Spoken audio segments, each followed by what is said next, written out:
ತ್ರಿಮೂರ್ತಿಗಳು ಮರವಾದರು. ಹೇಗೆ ಗೊತ್ತಾ?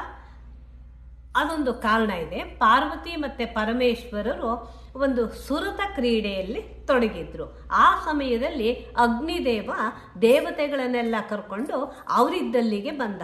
ಅದಕ್ಕೊಂದು ಕಾರಣನೂ ಇದೆ. ಯಾಕೆಂದರೆ ಈಶ್ವರ ಪಾರ್ವತಿ ಇಬ್ಬರು ಬಹಳ ಶಕ್ತಿಯುತವಾದ ದೇವರು. ಅವ್ರಿಗೆ ಹುಟ್ಟತಕ್ಕಂಥ ಮಗು ಇನ್ನೂ ಎಷ್ಟು ಶಕ್ತಿ ಇರುತ್ತೋ ಅಂತ ಭಯದಿಂದ ತಪ್ಸಕ್ಕೆ ಬಂದಿದ್ದು. ಇದನ್ನು ನೋಡಿಬಿಟ್ಟು ಪಾರ್ವತಿಗೆ ಸಿಟ್ಟು ಬಂತು. ಪರಮೇಶ್ವರನಿಗೇನು ಕೋಪ ಬರಲಿಲ್ಲ.